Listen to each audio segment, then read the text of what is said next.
कलयुग बहुत अच्छा है या बहुत बुरा है? क्या कहते हैं आप लोग, आपके विचार क्या हैं कलयुग को लेकर? कलयुग अच्छा युग है कि बुरा युग है? बुरा है? अच्छा है कि बुरा है? अच्छा है कि बुरा है? मैया अच्छा है बुरा है? अच्छा है मैया कलयुग कि बुरा है?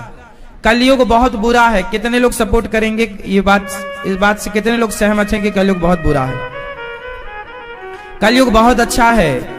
कितने लोग इस बात से सहमत हैं कि कलयुग बहुत अच्छा है? हाँ, कलयुग बहुत अच्छा है, यही उत्तर सही है। कलयुग जैसा कोई युग नहीं। क्यों? क्योंकि कृते यध्यायते विष्णुम त्रेतायाम यजतो मखई द्वापरे परिचर्यायाम कलौ केशव कीर्तनात्। सतयुग त्रेता द्वापर में जो गति जप तप करने से मिलती थी, कलयुग में वही गति केवल भगवान का नाम जप करने से मिल जाती है। इसलिए कलयुग केवल नाम आधारा, सुमरी सुमरी नर उतरहि पारा। कलयुग बहुत अच्छा युग है और आप सबको चाहिए कि आप भी कलयुग के इस अच्छाई का लाभ उठाएं। कलयुग कहां रहता है? कलयुग सब जगह नहीं रहता, पता है आपको? जैसे गर्मियों में भी गर्मी सब जगह थोड़ी होती है। गर्मियों में भी गर्मी सब जगह थोड़ी होती है। अब आपके कमरे में बढ़िया एसी चल रही है और कमरा चारों तरफ से लॉक है, बंद है, तो पूरा कमरा ठंडा होगा कि गर्म होगा? है ना? उसमें जो रहेगा लेटेगा उसे रजाई ओढ़नी पड़ेगी, कंबल ओढ़ना पड़ेगा, हाँ या ना? तो गर्मी में भी उस कमरे में गर्मी नहीं है जिस कमरे में एसी चल रही है। बोलो हाँ। उसी तरह कलयुग में भी वहां कलयुग नहीं है जिसके जीवन में सत्संग मिला हुआ है। जहां सत्संग है, जहां भगवान की कथा है, कीर्तन है, वहां पर कलयुग का कोई काम, एसी जहां है चल रही है विधिवत, वहां गर्मी का कोई काम नहीं है। जहां सत्संग है, कीर्तन है, अच्छे विचार हैं, वहां कलयुग हावी नहीं होता। कलयुग रहता कहां है? कलयुग की कुछ नियुक्त निश्चित स्थान है कि यहां पर कलयुग होगा। जैसे घर के जिस हिस्से में गंदा पानी होगा उस हिस्से में मच्छर मक्खी ज्यादा होंगे, हाँ या ना? गांव के जिस हिस्से में गंदगी इकट्ठा होती होगी वहां मच्छर मक्खी ज्यादा होंगे। उसी तरह जहां 4 चीजें 5 चीजें हैं गंदगी की, वहां कलयुग इकट्ठा होता है। कलयुग का स्थान कहां है? कलयुग में भी कलयुग कहां रहता है? जुआ में। कलयुग में भी कलयुग कहां रहता है? जुआ में। जुआ मतलब जुआ। आजकल आप ऑनलाइन भी खेल लेते हैं जुआ, क्रिकेट में लगा लेते हैं जुआ, किस बॉल पे छक्का पड़ेगा कि चौका कि आउट, वो जुआ ही तो है। आजकल तो लोग खूब सारे प्लेटफॉर्म हैं जुआ खेलने के लिए, और आज के युवा, आज का यूथ जुआ खेल भी रहा है। बड़े बड़े सुपर डुपर स्टार जुए का खूब प्रचार भी कर रहे हैं। कलयुग का पहला ठिकाना जुआ है। जो जुआ खेलेगा उसकी खोपड़ी में कलयुग बैठेगा, और जुआ खेलने वाले से सारा घर परेशान होता है। पूरे घर वाले परेशान होते हैं ना। तो जुआ कलयुग का स्थान है, क्योंकि जहां जुआ होगा वहां कलयुग। कलयुग जिसकी खोपड़ी में बैठेगा वो कलयुग उस व्यक्ति के माध्यम से पूरे घर वालों को परेशान करेगा। इसलिए घर में एक जुआड़ी हो जाए तो उस एक से पूरा घर वाले परेशान हो जाते हैं। कलह, कली मतलब कलह, जहां झगड़ा हो कलह हो वो कलयुग। तो आप लोग जुआ तो नहीं खेलते ना? जुआ खेला कौरवों ने, सत्यानाश हो गया। जुआ द्यूतम पानम, पानम बोले तो कलयुग का पहला ठिकाना जुआ। दूसरा शराब। शराब पीना सही है या गलत है? एक बहन हमसे कुछ दिन पहले प्रश्नोत्तरी में पूछ रही थी कि महाराज जी ये पानी ही तो है एक प्रकार का, लिक्विड फॉर्म में ही तो रहता है, क्या नुकसान है पीने से? अभी हम भोपाल जेल के अंदर कथा सुनाने गए थे कैदियों को। आप लोगों ने भी वो कथा सुनी होगी। वहां हमने सारे कैदियों से बात की। लगभग 4000 कैदी थे। सारे कैदियों से बात की तो उन सारे कैदियों में ये कहना था 99% कैदियों का। हमने पूछा कि आप जेल क्यों आ गए, जेल क्यों आ गए, क्या गुनाह हुआ? बोले जितना भी गुनाह हुआ है वो सारा गुनाह शराब के नशे में हुआ है। मर्डर किया है तो शराब के नशे में, बलात्कार किया है तो शराब के नशे में, चोरी करी है तो शराब के नशे में, गलत काम किया है तो शराब के, मतलब हर गलत काम की जड़ है जो शराब पीता है उसके दिमाग में सही विचार आ ही नहीं सकते, गलत ही विचार आएंगे। शराब क्यों नहीं पीनी चाहिए? क्योंकि शराब पीने के बाद जो थॉट आएंगे, जो विचार आएंगे वो गलत ही आएंगे, गुड विचार आ ही नहीं सकते, अच्छे विचार नहीं आ सकते। उसी तरह जब गलत विचार आएंगे तो आप बनेंगे कैसे? गलत, पतन होगा। इसलिए कलयुग का दूसरा स्थान शराब। शराब पीने वाले की बुद्धि भ्रष्ट हो जाती है, वो सही नहीं सोचता, वो हमेशा गलत सोचता है। वो ये सोचता है कि मेरी मां मेरी दुश्मन है, वो ये नहीं सोचता कि तेरी मां, मेरी मां जो है वो मेरा भला सोच रही है। उसे मां दुश्मन लगने लगती है, उसे पत्नी दुश्मन लगने लगती है, उसे बच्चे दुश्मन लगने लगते हैं। और जो शराब पीने वाले लोग हैं जिनके संग वो पीता है बैठकर दिन भर, वो उसे बहुत प्यारे लगते हैं, वो उसे बहुत अच्छे लगते हैं, वो उसे शुभ चिंतक दिखते हैं कि ये मेरे शुभ चिंतक हैं जो मेरे लिए शराब बचा के रखते हैं। और पत्नी बोले कि शराब क्यों पी के आ गए तो 2 थप्पड़ जमाता है गाल में। मतलब शराब बुद्धि भ्रष्ट करती है। अब ये शराबी लोग पता नहीं कितना समझें। आप में से कितने लोग शराब पीते हैं? आप भैया पीते हो? हाँ, कभी 4 साल पहले पीते थे। तो 4 साल पहले जब पीते थे तो ये बात सही है कि शराब पीने के बाद विचार गलत होते हैं, सही है? और नहीं पी रहे हो, अब अच्छे विचार हैं? तब अच्छा था कि अब अच्छा है? अब अच्छा है। आप पीते हो शराब? कभी नहीं पिए? और मैया आप नहीं? आजकल तो मैयाएं भी पीने लग गई हैं कुछ कुछ। पढ़ी लिखी लड़कियां बड़े बड़े शहरों में खूब शराब पी रही हैं, पता है आपको? फिर कौन सा रास्ता? पराई स्त्री और पराये पुरुष की ओर दृष्टि यदि है तो ये रास्ता सर्वनाश कराएगा। रावण जैसों का सर्वनाश हो गया इस रास्ते पर चल पड़ने से। रावण, वो रावण जिस रावण से देवता थर थर कांपते थे, कर जोरे सुर दिसिप विनीता, भ्रकुटि बिलोकत सकल सभीता। वो रावण जो एक नजर उठाकर देख लेता था तो देवता थर थर कांप जाते थे। इंद्र जैसे लोग, शनि मंगल सब ये ग्रह नक्षत्र जो हैं रावण से थर थर कांपते थे। वो रावण एक पराई स्त्री के चक्कर में पड़ गया, सर्वनाश हो गया। हाँ या ना? दुर्योधन हस्तिनापुर का भविष्य का राजा था, इतनी संपत्ति, इतना वैभव था, लेकिन वो पराई स्त्री के चक्कर में पड़ गया। द्रौपदी को निर्वस्त्र देखना चाहता था, द्रौपदी को निर्वस्त्र देखना चाहता था। उतार दो कपड़े दुशासन, द्रौपदी के कपड़े उतार दो। पराई औरत को निर्वस्त्र देखने में क्या होता है ये देख लो। इतिहास नामो निशान मिट गया। दोनों का वंश उठाकर देखना, कोई पानी देने वाला नहीं बचा। दोनों के वंश में जो जो पराई औरत के चक्कर में पड़े हैं, सत्यानाश हुआ है। और यदि तुम पड़े हो तो फिर तुम अपना भी देखो कि कहां अंत होगा इसका। ना तो रावण के यहां कोई रोने वाला बचा, रहा ना को कुल रोबनी हारा। 1 लख पूत 1.25 लाख नाती, जिसके घर पे दिया ना बाती। 1 लाख बेटे थे रावण के, एक लाख बेटे थे रावण के, 1.25 लाख नाती थे रावण के। पर रावण मरा तो चिता में आग लगाने वाला एक विभीषण के सिवा कोई नहीं था। परिणाम क्या गलती की रावण ने? पराई औरत।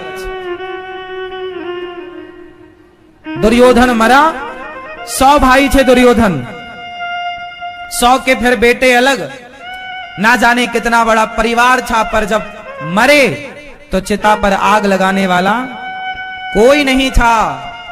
इसलिए अपने बच्चों को स्कूल की शिक्षाएं जो देते हो दो, पर शिक्षा के साथ चरित्र की शिक्षा जरूर दीजिएगा। बच्चों को क्या बनाइए? चरित्रवान। खूब पढ़ लिख करके आपके बच्चे यदि डिग्रियां ले आए और चरित्रवान ना बने तो उन डिग्रियों का करोगे क्या? आज भी शिक्षा से ज्यादा चरित्र की कीमत है। क्या कहते हैं आप? शिक्षित व्यक्ति ज्यादा कीमती है या चरित्रवान व्यक्ति ज्यादा कीमती है? यदि शिक्षित व्यक्ति चरित्रवान भी हो तो सोने में सुहागा है कि नहीं? इसलिए शिक्षित तो होना चाहिए, शिक्षा जरूरी है, पर शिक्षा कैसी? जो शिक्षा आपको चरित्रवान बना दे उसी को शिक्षा कहते हैं, और जो शिक्षा आपको चरित्रहीन बना दे वो काहे की शिक्षा है? चरित्र, पाठ पढ़िए चरित्र का। इसलिए हमारे यहां संत लोग चरित्र लिखते हैं। राम जी का क्या लिखा तुलसीदास जी ने? रामचरित्र मानस। क्या लिखा राम जी का? चरित्र। सिखाओ बच्चों को चरित्र के बारे में।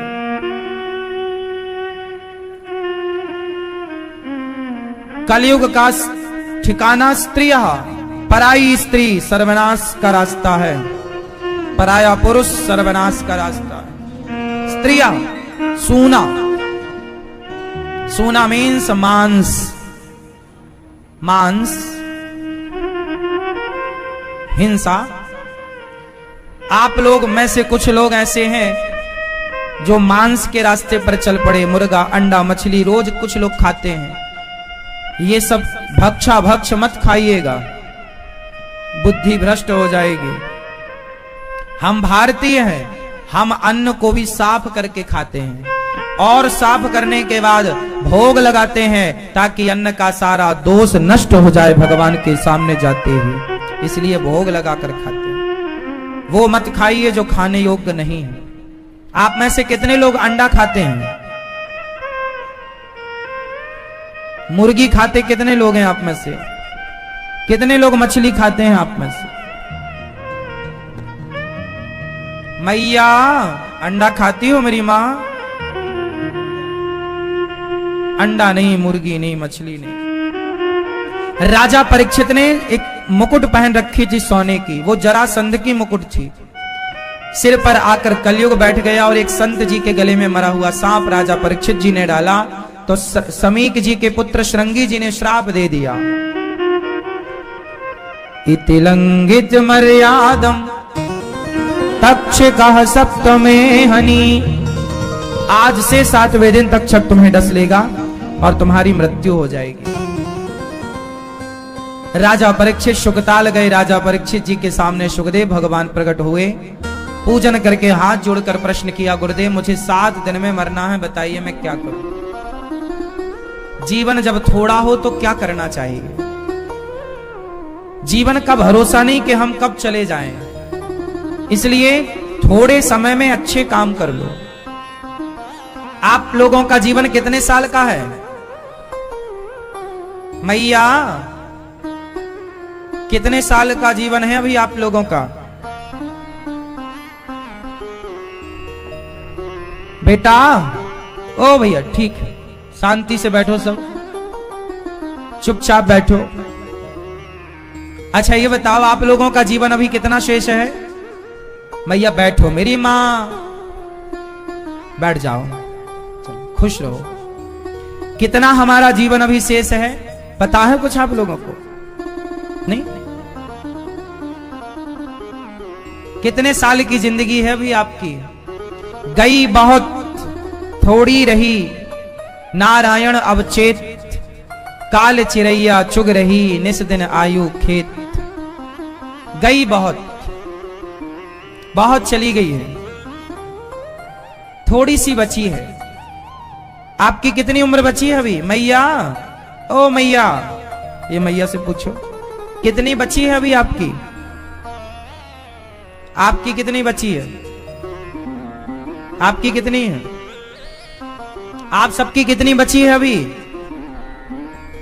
यदि हम 50 साल के हो गए, एक उदाहरण लो, यदि आप 50 साल के हो गए तो उम्र होती है 100 साल। हम सबकी आयु लगभग कितनी है? अधिक से अधिक 100 वर्ष।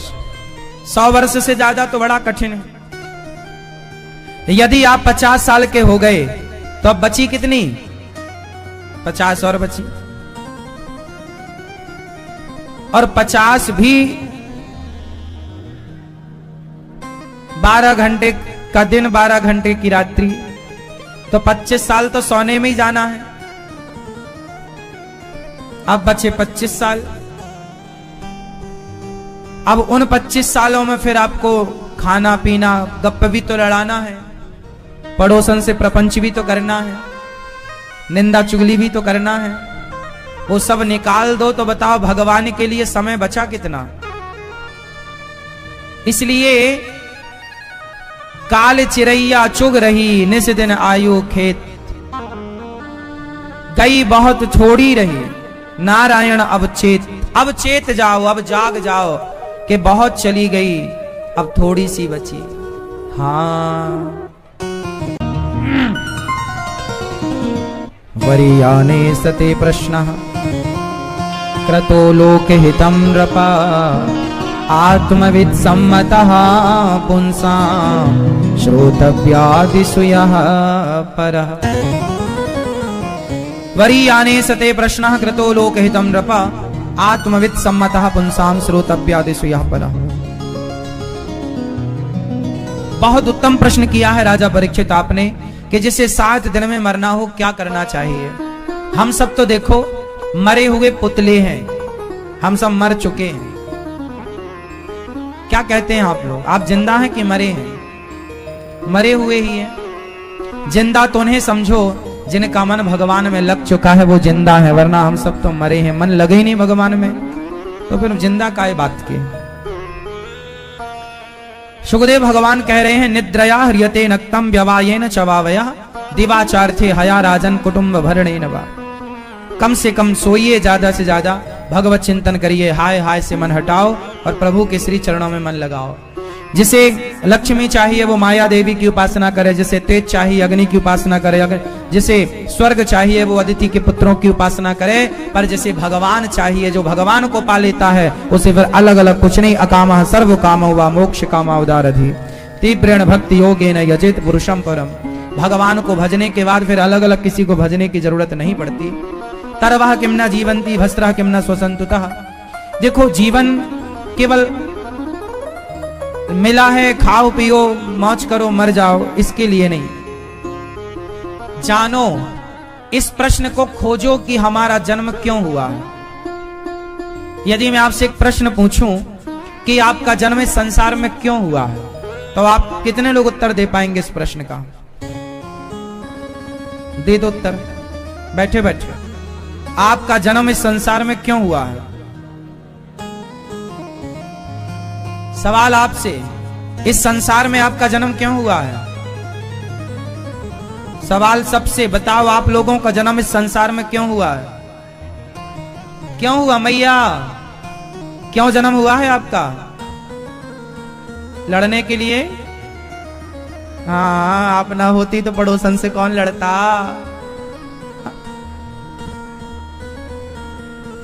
हम संसार में क्यों आए? इस संसार में आने का उद्देश्य क्या है?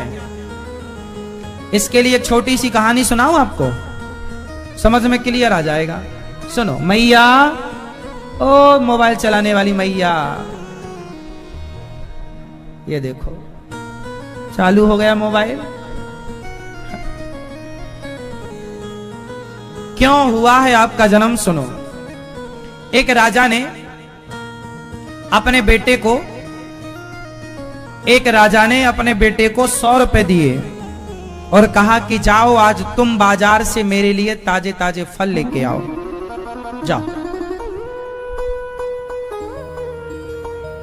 बेटा 100 रुपए लिया अपने पिता से और बाजार की ओर चला। राजा का बेटा था। जब बाजार पहुंचा तो वहां पर भीड़ लगी थी। तो राजा के बेटे को जिज्ञासा हुई कि भाई भीड़ किस बात की है। जाकर देखा तो वहां एक मंदारी बंदर को नचा रहा था। मंदारी बंदर को उस राजा के लड़के ने भी देखना स्टार्ट किया। वाह भाई जरा मैं भी तो देखो। तो देखा पर इतना इंप्रेस हुआ, इतना अच्छा लगा उसे वो बंदर का नाच, बंदर का खेल, कि आखिरी में जब बंदर ना कटोरा उठा के मांगा सबसे, तो ये राजा का लड़का इसे दया आई और इसने जो 100 रुपए पिता ने दिया था फल लेने के लिए, वो 100 रुपए उस बंदर के कटोरे में डाल दिया। अब मंदारी तो बंदर को लेकर चला गया। अब जब इसे याद आई कि मैं बाजार क्यों आया, अच्छा वो भूल गया कि मैं क्यों आया।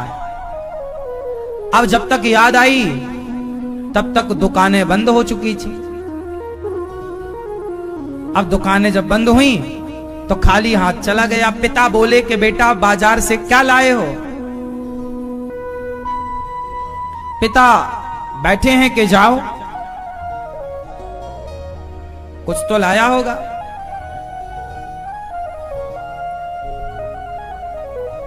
परंतु बेटे ने चुप खड़े होकर कोई उत्तर, पिता ने कहा तुम क्या लाए, बोला कुछ नहीं लाया। कोई बात नहीं, चलो पैसे लौटा दो। बोले पैसे तो खर्च हो गए। एक पिता ने 100 रुपए दिया बेटे को कुछ लाने के लिए, फल लाना है, पर जब आया तो फल तो लाया नहीं, पर पैसे भी खर्च हो गए। ये छोटी सी कहानी, आओ इसका अर्थ समझाता हूं। एक पिता ने अपने बेटे को बाजार भेजा। पहले इसका अर्थ सुनो। एक पिता है, एक ईश्वर, एक परमात्मा। परमात्मा रूपी पिता ने हम सबको 100 रुपए देकर बाजार भेजा, मतलब 100 साल की उम्र देकर के संसार रूपी बाजार में ईश्वर ने हमें भेजा। एक ईश्वर ने हमें 100 रुपए देकर कहां भेजा, बाजार। 100 रुपए मतलब 100 साल की आयु आप लाए, और ये संसार एक बाजार, इस बाजार में आप आए हैं कितने रुपए लेकर, 100 साल की उम्र लेकर। किस लिए आए हैं, पिता ने किस लिए भेजा था, फल लेने के लिए। क्या लेने, जोर से, कौन से फल, अच्छे कर्मों के फल, अच्छे कर्मों के, अच्छे काम करो, परोपकार करो, समाज की सेवा, अच्छे कर्मों के फल लाने के लिए ईश्वर ने तुम्हें 100 रुपए दिए थे। लेकिन उस लड़के ने 100 रुपए खर्च कहां कर दिया। बोलती हैं हम सवेरे से शाम तक नाच रही हैं, पुरुष बोलता हम दिन भर नाचते हैं यहां से वहां। ये संसार में जो तुम कर रहे हो ये नाचना ही तो है, सच बताओ ना, ये नाचना है या नहीं। इसी नाच में तुम्हारे 100 साल खर्च हो गए। जब ईश्वर ने हिसाब मांगा 100 रुपए का, तो आप फल भी ना ला पाए और पैसा भी ना लौटा पाए। आपको 100 रुपए किस लिए मिले थे, आपके शरीर में बहुत ताकत है, हाँ या ना, बोलो हाँ। एनर्जी है आपके अंदर, आप चाहो तो उस एनर्जी का सदुपयोग कर सकते हो, अपने मन को ईश्वर से कनेक्ट कर सकते हो। एनर्जी लगती है सब में, एनर्जी का सदुपयोग कर सकते हैं, ईश्वर से कनेक्टिविटी बन सकती। लेकिन आप अपनी एनर्जी को कहां खर्च करते हैं, वासना में, भोगों में। सारी एनर्जी नाभि से, नाभि के नीचे से निकल जाती है। जो एनर्जी नाभि से ऊपर आ गई, हमारा शरीर का केंद्र बिंदु है नाभि। हमारे शरीर का केंद्र बिंदु क्या है, नाभि। इस नाभि से नीचे जो शक्ति एनर्जी चली गई उसी को कहते हैं भोग।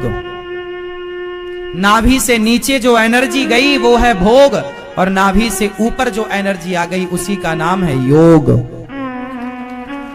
कौन सा योग, योग का मतलब है उस परम योगेश्वर, यत्र योगेश्वरः कृष्णो, जो योगियों के योगी है कृष्ण, उस कृष्ण तक पहुंचना, अपने मन को कृष्ण में लगाना, यही है योग। ईश्वर से मन को जोड़ देना, यही योग है ना।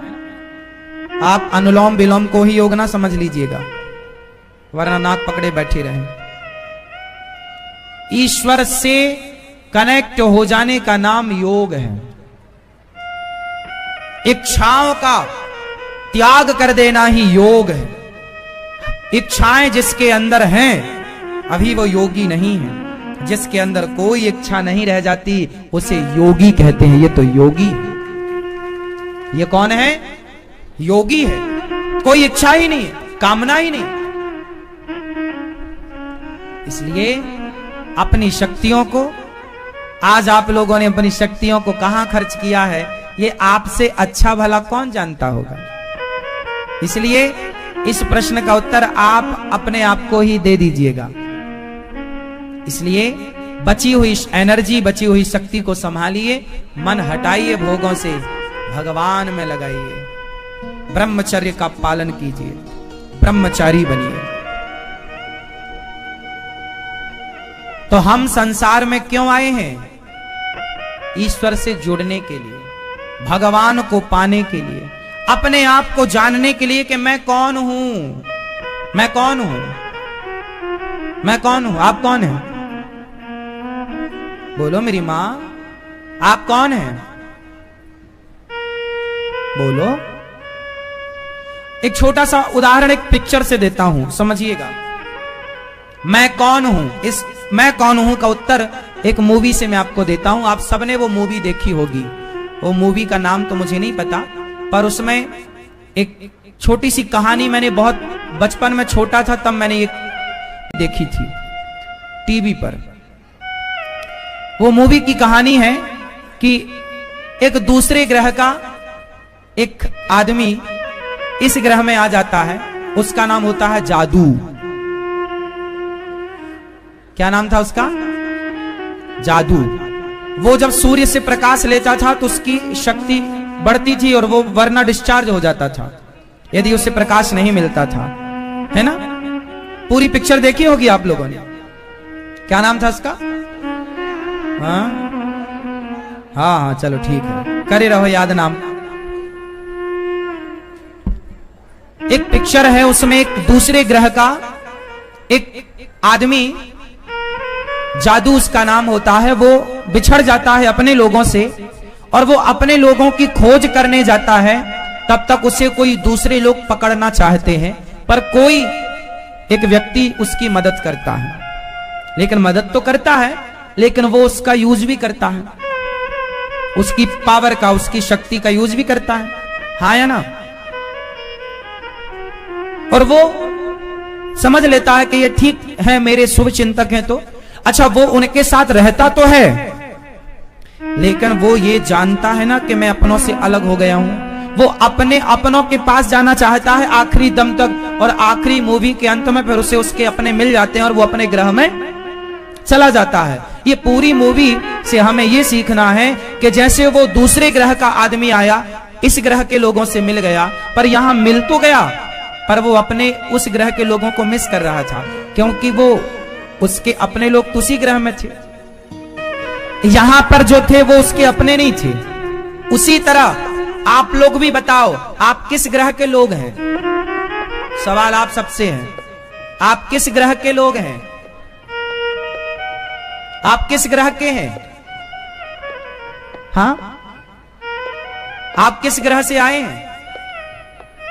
हम तो भगवान के घर से आए हैं। हम कहां से आए हैं? भगवान के घर से आए। और ये जो पृथ्वी ग्रह है, हम एक्चुअल इस ग्रह के प्राणी नहीं हैं। यदि आप इस ग्रह के होते तो सदा यहीं ना रहते, फिर तुम अपने ग्रह की ओर क्यों रवाना हो जाते हो? इसका मतलब वो जादू अपने ग्रह से, अपने लोगों से बिछड़कर इन लोगों में मिल गया और अंत में फिर वो अपने ग्रह चला गया। उसी तरह आप भी ईश्वर की संतान हो, ईश्वर के यहां से आए हो, यहां कुछ दिन रहोगे, फिर अपने ग्रह की ओर रवाना हो जाओगे। ये बात सही है या गलत है? आप में से कितने लोग इस पृथ्वी ग्रह के हैं? यदि हो तो सदा क्यों नहीं रहते? सदा रहो फिर। पर सदा ना रहा है, सदा ना रहेगा जमाना किसी का, है ना मेरी मां। तो हम किस ग्रह के हैं? हम किसके हैं? हम बैकुंठ से आए हुए हैं, हम भगवान की संतान है, ईश्वर अंश, हम ईश्वर के अंश हैं, हम ईश्वर ही हमारे अपने हैं। वो जादू सबके साथ रहता है पर अपने को मिस करता है। इसलिए आप भी अपने कौन हैं? देखो ना, एक सिंपल फंडा समझो, सिद्धांत, साइंस का सिद्धांत समझो। विज्ञान का सिद्धांत कहता है कि पानी ऊपर से नीचे गिरता है, लेकिन एक चीज है जो नीचे से ऊपर की ओर जाती है। आप बताओ वो कौन सी चीज है जो नीचे से ऊपर की ओर जाती है? हाँ हाँ हाँ, क्या? आत्मा। पानी ऊपर से नीचे गिरता है, लेकिन अग्नि, आग की ज्योति नीचे से ऊपर की ओर जाती है। कारण साइंस का कारण है, विज्ञान का कारण है कि जो आग का मूल है वो सूर्य है। आग का मूल कौन है? अधिष्ठात्र कौन है? सूर्य।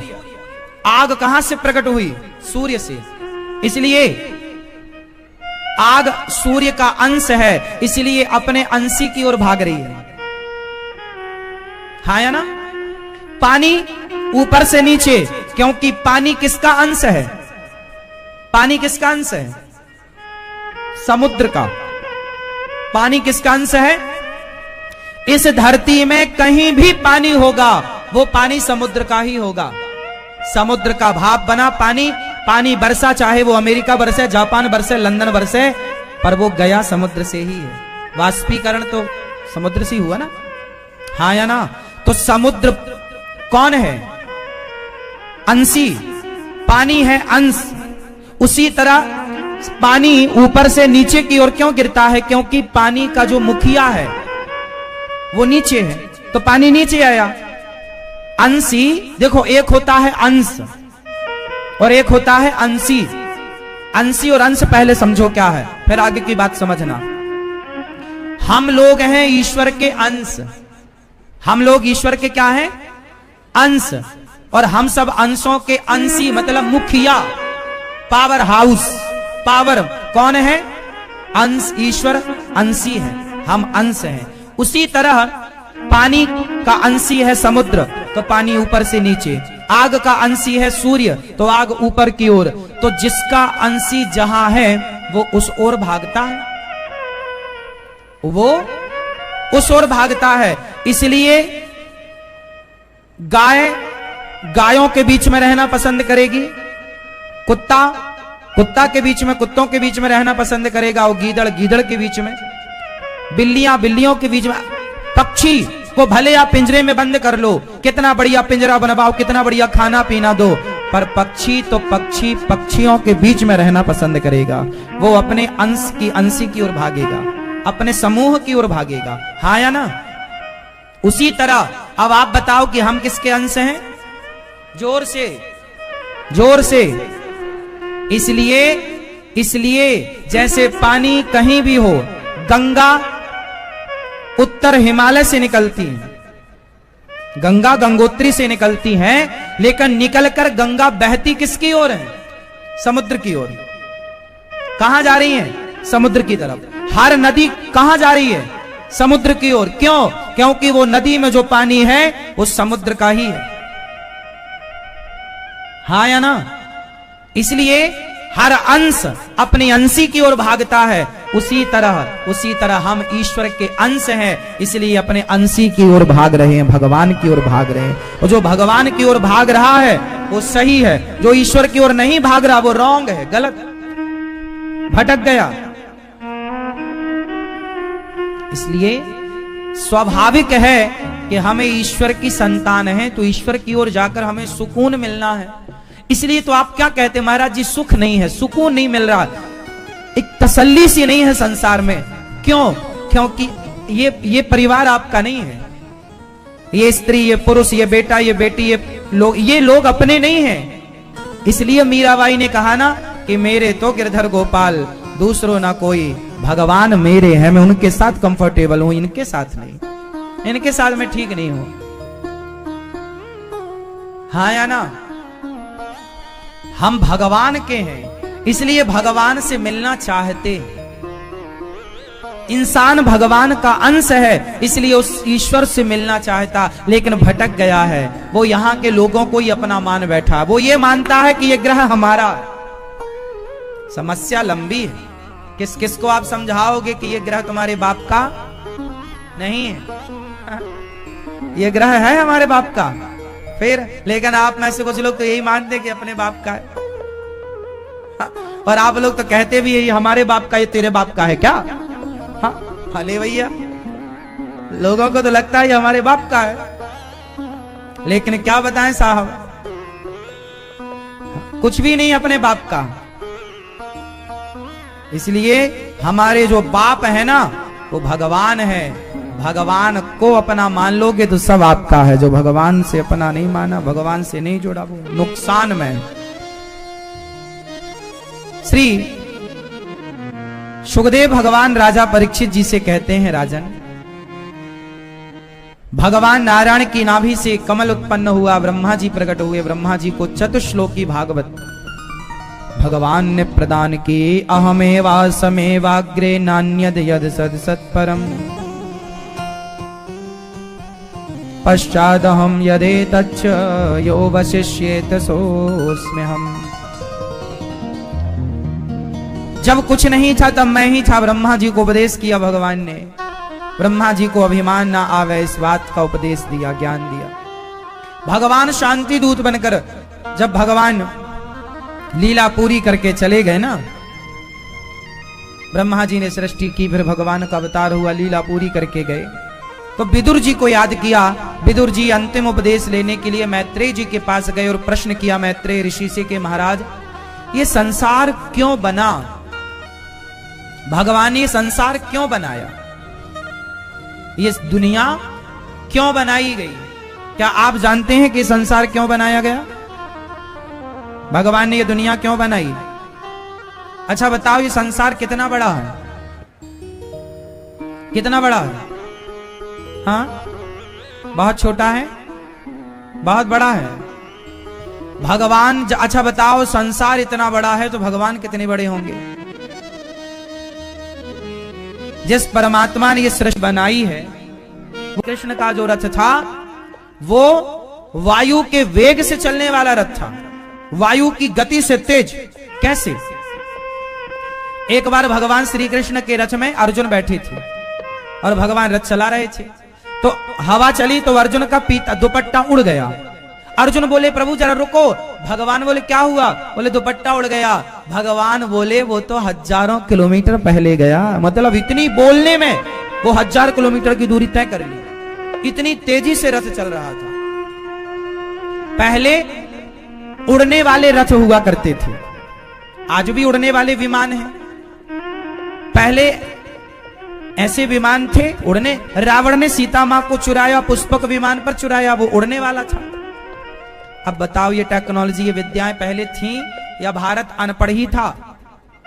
दुनिया ने भारत का दुष्प्रचार किया, अंग्रेजों ने, कि भारत तो सपेरों का देश है, भारत तो केवल सपेरों का देश। अंग्रेज लोग जब भारत से गए तो उन्होंने अपने देश में क्या बोला पता है? कि भारत में तो केवल सांप पकड़ना जानते हैं, कुछ नहीं जानते। जबकि यहीं से सब कुछ लेकर के गए, बदनाम किया भारत को पूरी दुनिया में। भारत इतना टैलेंटेड देश था है कि भारत का लोहा दुनिया मानती रही शुरू से। वो विडंबना बीच में ये हो गई कि हम आपस में लड़ गए, तो हमारी लड़ाई का मुगलों ने, अंग्रेजों ने फायदा उठाया और खूब लूटा। इसलिए कभी आपस में लड़ो मत, क्योंकि जब जब आप आपस में लड़ेंगे कोई तीसरा फायदा उठाएगा आपका। तो ये सब हमारे वेद हैं और ये हमारी शिक्षा प्रणाली इतनी श्रेष्ठ रही कि सबके बस की नहीं है। प्रिय भक्तों, श्री भगवान ने संसार अपने आनंद के लिए बनाया, और इस संसार में किस तरह से निर्माण कार्य हुआ, ब्रह्मा जी ने, भगवान श्री कृष्ण शांति दूत बनकर गए दुर्योधन के समझाने। दुर्योधन नहीं समझा। भगवान विदुरानी के घर जाकर छिलकों का भोग लगाते हैं। भगवान किसके भूखे हैं? प्रेम के।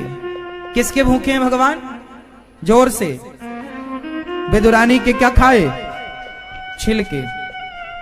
भगवान सब कुछ खाने को तैयार है, बस खिलाने भक्त प्रेम से खिलाए। अब भगवान ने अपनी नाभि से कमल, कमल में ब्रह्मा जी ने मनु और शत्रुपा को प्रकट किया। किसको प्रकट किया? मनु की 3 बेटियां हुई, आकुति, देवहूति, प्रसूति। आकुति का विवाह रुचि प्रजापति से, देवहूति का विवाह करदम जी से। करदम जी का विवाह हुआ, करदम जी की 9 बेटियां हुई। 9 बेटियों का विवाह कर दिया।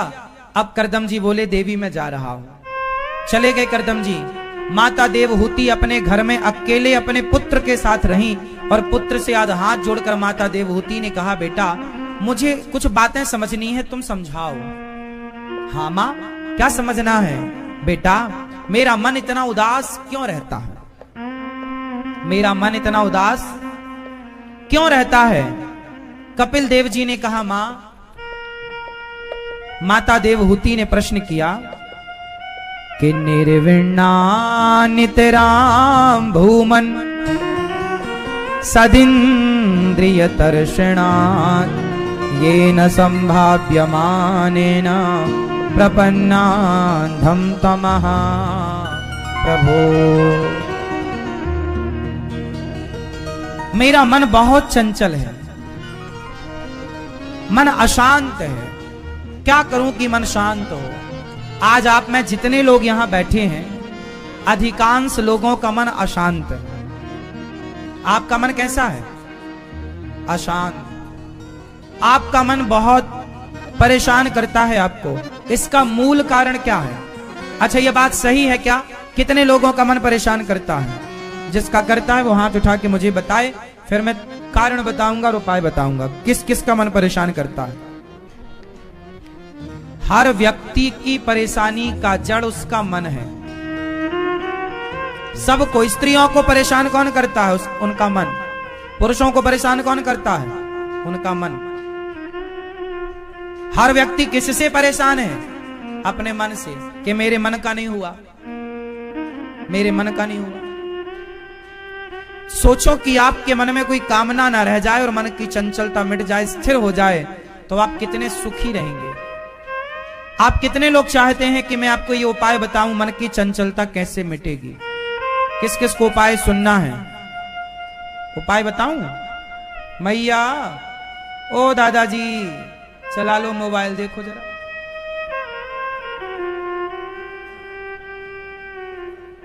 मन। अच्छा ये बताओ, सारे फसाद की जड़ कौन है? कौन? मन। मन के हारे हार है और मन के जीते मन ही मिलावत राम से और मन ही करत फजीत। मन की गति है अटपटी, झटपट लखे न कोय, मन की जब खटपट मिटे तो झटपट दर्शन होए। मन बहुत चंचल है। आप लोगों की चंचलता इससे समझ में आती है कि आपसे जरा कहो कि अपनी आंखें बंद करके भगवान का ध्यान करो, तो आप लोग 2 मिनट के लिए भी आंखें बंद नहीं कर पाते। इससे पता चलता है कि आपकी चंचलता कितनी है। कुछ लोग बैठे ऐसे हैं पर देख कैसे रहे हैं? पूरी तरफ ये समझ में आ रहा है कि आपकी चंचलता कितनी है। चंचलता कैसे कम करें? मन को कैसे साधें? जो मन को साधता है उसी का नाम साधु है। जो मन को साधता है उसी का नाम साधु है। अच्छा एक बात बताओ, अयोध्या जी में रामलला आए तो रामलला जिस शिला से बनाए गए, रामलला की मूर्ति बनने के पहले वो एक पत्थर ही तो रहा होगा ना? बोलो हाँ या ना? आपने कुछ महीने पहले सुना होगा कि नेपाल से शिलाएं आई हैं अयोध्या जी, ट्रक में भर करके। आप सबने टीवी पर सुना था, हम सबने। वो शिला थी ना, पत्थर। उसी शिला में एक मूर्तिकार ने उस शिला से कटाई छटाई स्टार्ट की और रामलला कहीं बाहर से लाकर उस मूर्तिकार ने डाला था या रामलला ऑलरेडी उस शिला के भीतर थे? सवाल आपसे पूछ रहा हूं, उत्तर दो। कोई भी मूर्तिकार जब मूर्ति बनाता है तो क्या मूर्ति कहीं बाहर से लाता है या उस पत्थर में ऑलरेडी वो मूर्ति पहले से थी? हां, अरे हर पत्थर में ऑलरेडी मूर्ति होती है। मूर्तिकार तो केवल बाहर का आवरण हटा देता है, यहां वहां का एक्स्ट्रा पत्थर हटा दिया, जितने पत्थर की जरूरत थी उतना उसने रोका, बाकी सारा छैनी और हथौड़ी से हटा दिया। अब जैसे ये उंगली है, आशीर्वाद की ये मुद्रा है, अब इसमें जो यहां का पत्थर यहां का हटा दिया गया तो ये अलग हो गई, ये अलग हो गई है। तो मूर्तिकार ने कोई बाहर से थोड़ी मूर्ति लाई, उसमें ऑलरेडी वो मूर्ति थी। हां, पर उस मूर्ति को प्रकट तो मूर्तिकार ने ही की। कैसे की? कि बाहर का उसका कचरा हटा दिया, आवरण बाहर का हटाया। किस किस को बात समझ में आ रही है? समझ में आ रही है? आ रही है ना? कोई भी पत्थर आप उठा लीजिए और मूर्तिकार को दीजिए, वो उससे मूर्ति बना देगा या नहीं? हाँ या ना? छोटा पत्थर है छोटी मूर्ति बनाएगा, बड़ा पत्थर है बड़ी मूर्ति बनाएगा। तो मूर्ति जो उभर करके बाहर आई, वो मूर्ति ऑलरेडी उस पत्थर में थी, उसने केवल बाहर का आवरण हटाया। उसी तरह मैं आपसे एक सवाल करता हूं, आप लोग अपने बच्चों को समझाते हो, ए बेटा शराब नहीं पीना, सुन ये रास्ता गलत है, सिगरेट नहीं पीना, गलत लोगों की संगति नहीं, चुप, गलत रास्ते पर नहीं। आप अपनी पत्नी को समझाते हो, ऐसा ना बोला करो, पति को समझाते हो, ऐसा मत किया। आप हर व्यक्ति को समझाते हो, हर व्यक्ति को सही रास्ते पर लाते हो। सवाल मेरा आपसे है, क्या आप लोगों ने कभी अपने मन को समझाया? क्या आप लोगों को कभी इतनी फुर्सत मिली कि आप अपने मन को समझा सकें? समझा सके, मिली फुर्सत? नहीं ना। आप लोगों ने सबसे बातें करी, क्या खुद से कभी बात की? मेरी मां एक मूर्तिकार छैनी और हथौड़े की मदद से किसी भी पत्थर को तराश कर सुंदर मूर्ति बना सकता है। एक समझदार व्यक्ति किसी भी व्यक्ति के पास बैठकर जो अपने मन को तराश करके, जो अपने मन को बाहर का कचरा हटाकर, आवरण हटाकर जो अपने मन को शुद्ध बना चुका हो, वो किसी के पास 5 मिनट बैठ जाएगा तो वो उसके मन को भी शुद्ध कर देगा। जैसे मूर्तिकार को कोई भी पत्थर दे दो, सुंदर मूर्ति प्रकट कर देगा, बाहर की काट छांट करके। उसी तरह आप किसी भी बिगड़े आदमी को लेके आओ मेरे पास, बैठाओ मेरे पास 10 मिनट, कथा सुनवाओ, मैं उसके मन के जितना उसके अंदर कचरा है, बाहरी कचरा निकालकर सुंदर आकृति उसकी तैयार, जैसे रामलला प्रकट हो गए शिला से, पत्थर से रामलला प्रकट हो गए, उसी तरह आपके अंदर से भगवान प्रकट हो जाएंगे उस दिन, जिस दिन आप अपने आप को सत्संग से जोड़ लेंगे। ये आपका मन एक चट्टान की तरह, पत्थर की शिला है। इस देखो, पत्थर से 2 मूर्तियां बन सकती, या तो राम की मूर्ति बना लो या रावण की मूर्ति बना लो, उसी पत्थर से राम की भी बन सकती है। और ये तो बनाने वाले के ऊपर डिसाइड करेगा कि वो बनाना क्या चाहता है। तुम अपने मन को साध करके चाहे तो राम बना लो, चाहे उसे आजादी देकर, आजाद छोड़कर उसे रावण बना दो। बनाने वाले आप हैं, इसलिए जिम्मेदारी आपकी है कि आप अपने मन को समझाएं। मन बच्चे की तरह समझाना पड़ता है। से ए मन क्या कर रहा है, ए मन कहां जा रहा है? जो अपने मन को समझाता है वो समझा समझा कर एक दिन मन को काबू में कर लेता है, कंट्रोल कर लेता। और जो मन को नहीं समझाता, जो मन में आए कह दिया, जो मन में आया कर लिया, ऐसे लोग अपना नाश कराते हैं। रावण के जो मन में आता कर लेता, रावण के जो मन में आता कर लेता, जबकि राम उनका मन आजाद नहीं, कंट्रोल है। इसलिए आप अपने मन को देखो, जब आप घोड़े पर बैठेंगे ना तो घोड़े की लगाम आपके हाथ में होगी, तब ना घोड़ा आपके कंट्रोल में चलेगा। जहां चाहो रोक लो, जहां चाहो चलाओ। यदि लगाम आपके पास नहीं है तो क्या घोड़ा फिर रुकेगा? कहीं भी कूदेगा आपको मार देगा, कहीं भी गिराएगा किसी खाई में। इसलिए घोड़े पर बैठने के पहले क्या पकड़ो? लगाम।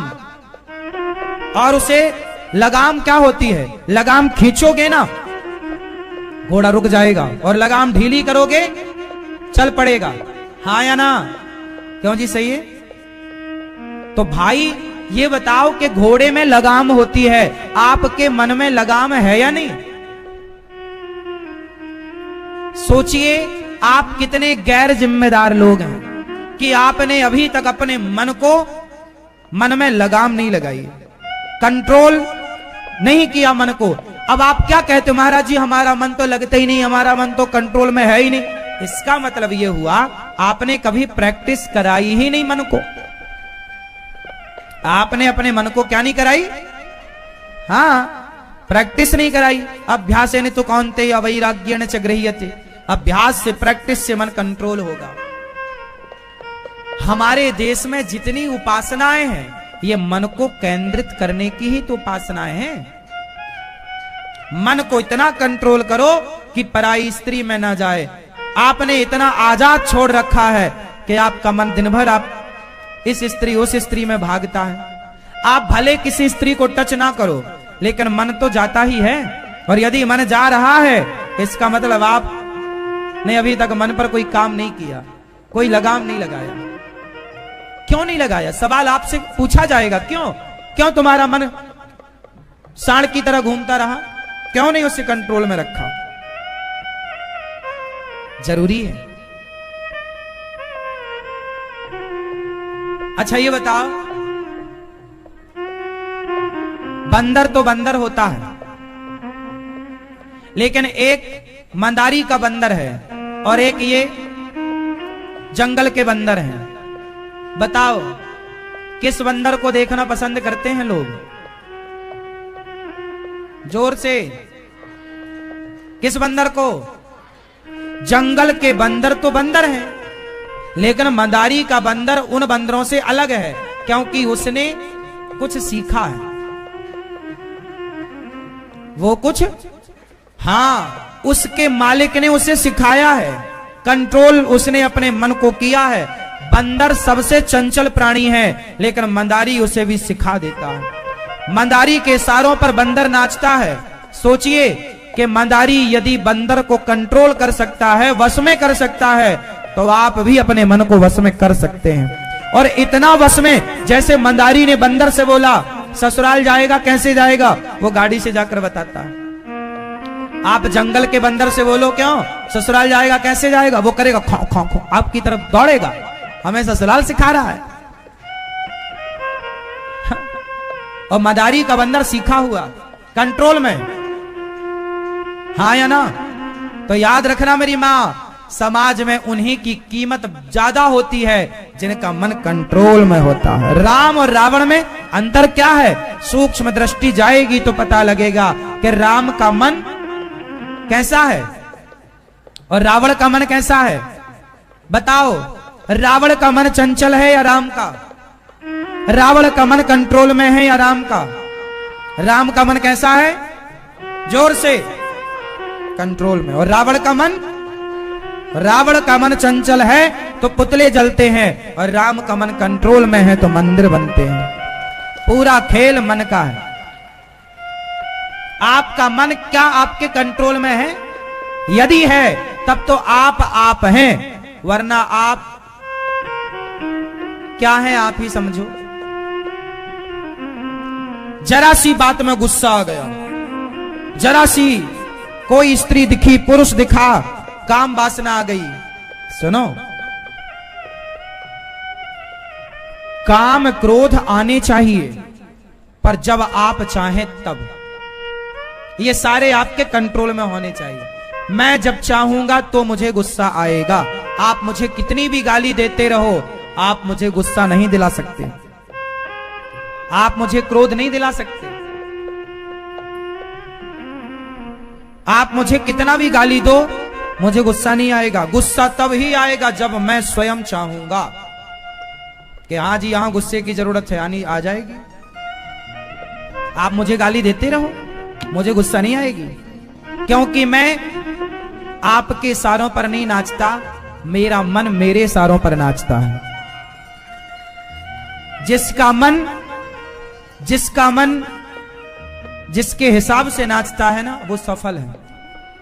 आपका कंट्रोल आपके बेटे पर बाद में बने, आपका कंट्रोल आपकी पत्नी पर, परिवार पर बाद में बने, पर आपका कंट्रोल आपके मन पर पहले होना चाहिए। यदि है तब तो आप जितेंद्रिय हैं। हमारा देश, हम किसी राजा महाराजा को जीतने पर विश्वास नहीं करते, हम किसी राजा को नहीं जीतना चाहते, हम भारतीय हैं, हम अपने मन को जीतना चाहते हैं। पूछो उन राजाओं से जिन्होंने सैकड़ों राजाओं को जीता, पूछो उन राजाओं से कि क्या तुमने सैकड़ों राजाओं को जीत कर भी क्या तुमने अपने मन को जीता? और मन को नहीं जीता तो सैकड़ों राजाओं को जीत कर भी आप दुखी ही रहेंगे। सुखी व्यक्ति तब होगा जब अपने मन को जीतेगा। इस संसार में सुखी वही हो सकता है जिसने अपने मन को जीता हो। और जीतना मतलब कंट्रोल। जब आप चाहेंगे तब क्रोध आएगा, जरूरत पड़ने पर लोभ आएगा, वरना लोभ नहीं। 1 करोड़ रुपया किसी का पड़ा हो, मैं कभी उस पड़े हुए पैसे की ओर, पड़ा हुआ सोना हो, कुछ भी मैं कभी देखता नहीं। उठाने की तो छोड़ो, देखता भी नहीं। जो मेरी कमाई का है, मेहनत का है, वो 1 रुपए क्यों ना हो, वो मेरे लिए बड़ा है। पर व्यर्थ का करोड़ों पड़ा हो, मेरे लिए माटी है।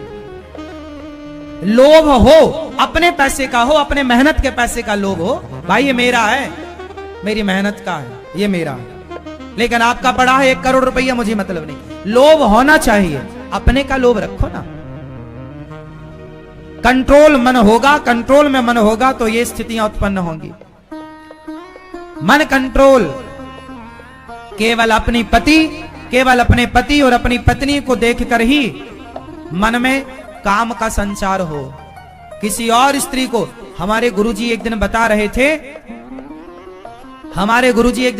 थे कि दुष्यंत एक राजा हुए हैं। हमारे देश में महाभारत में उनकी चर्चा है। एक राजा हुए दुष्यंत। उन्होंने जंगल जब गए, वो जंगल, तो वहां एक संत जी की कुटिया, देख बहुत कितनी गहरी बात बोलूंगा, आप समझ लेना। एक राजा थे दुष्यंत, वो जंगल गए और जंगल में रास्ता भटक गए, तो उन्हें एक जंगल के अंदर कुटिया पर एक सुंदर सी कन्या दिखाई पड़ी, शकुंतला। क्या नाम था? शकुंतला। तो जब शकुंतला वो संत की कुटिया में थी, बहुत सुंदर थी। तो राजा दुष्यंत, राजा ने जब उस कन्या को देखा तो राजा के अंदर ना उस कन्या को देख करके काम का संचार हो गया, मतलब वासना जाग गई। और जब वासना जागी तो राजा दुष्यंत ने प्रश्न किया उस कन्या से, देवी आप संत की कुटिया में हैं, लेकिन मेरा मन कहता है कि आप ब्राह्मण कन्या नहीं हैं,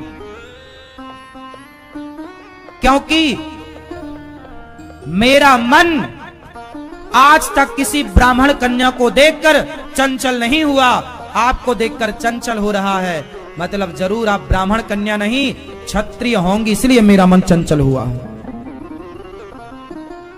तब उस कन्या ने बोला कि हाँ महाराज, मेरे माँ बचपन में ही संत जी के पास छोड़ के चली गई थी और उन्होंने लालन पालन किया है। संत जी मुझे बेटी के रूप में रखते हैं, पर मैं ऋषि कन्या नहीं हूं, क्षत्राणी हूं।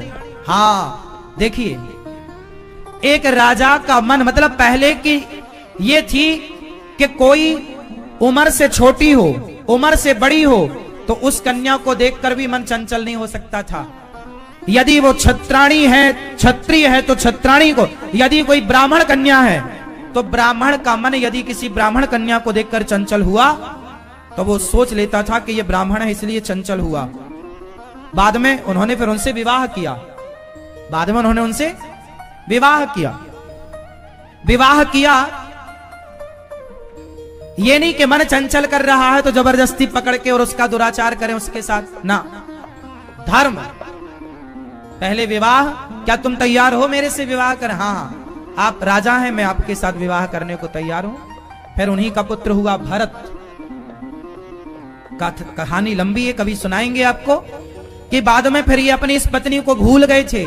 एक अंगूठी दी थी कि तुम आना कभी तो हमारे, जब ये अंगूठी दिखाओगी तो वो हम पहचानेंगे। तो इनकी अंगूठी खो गई, पहचाना नहीं। बाद में फिर वो अंगूठी मिली और फिर दोनों ने एक दूसरे को स्वीकार किया। मैं आपको केवल इतनी सूक्ष्म बात बताने जा रहा हूं कि मन को जो साध लेता है, वो साधा हुआ मन ना किसी को भी देखकर चंचल नहीं होता।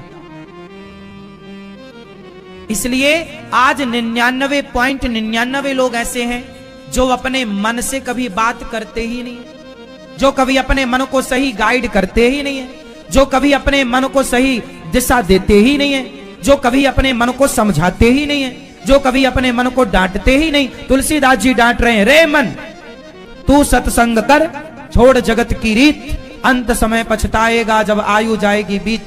आप लोगों ने गलतियां ये की कि कभी अपने मन से बात नहीं की, कभी अपने आप से बात नहीं की। मन को कंट्रोल कैसे करेंगे आप? कोई काम किया उसके लिए? भाई घर बनवाओगे ना तो पैसा जोड़ना पड़ेगा, रोटी बनाओगे ना तो आटा किसी के घर में आटा गूथा जा रहा है, समझ लो रोटी बनने की तैयारी है। सब्जी काटी जा रही है, मतलब भोजन बनने की तैयारी है। हाँ, अब आप ये बताओ कि आपने मन को कंट्रोल करने की कौन कौन सी तैयारियां करी हैं? बताओ जरा अपनी तैयारी, क्या क्या आपने अपना वर्क किया है? मन को बस में करने का क्या क्या काम किया? कहां से स्टार्ट किया? अभी तक कितना काम हो चुका? हिसाब दो। कुछ नहीं हुआ। जैसा 10 साल पहले मन भटक रहा था, ऐसे 10 साल बाद भटक रहा है। जैसे 2015 में भटक रहा था, ऐसे 2025 में 24 में भटक रहा है। ऐसे ही 2030 में भटकता रहेगा। ऐसे ही भटकता भटकता फिर मर जाएगा। आप मर जाओगे। लो, सारी जिंदगी तुम्हारा मन भटकता ही रहा। तुम जवानी से बुढ़ापा, आज मरने की स्थिति में बहुत लोग हैं और फिर भी तुम्हारा मन चंचल। तो मेरा सवाल यह है, कितनी सारी उम्र पाकर आप लोगों ने कितना मन को संभाला? क्या काम किया आप लोगों ने? केवल बच्चे पैदा करने में लगे रहे तो बच्चे तो तुमसे ज्यादा सुअर भी पैदा कर लेते हैं।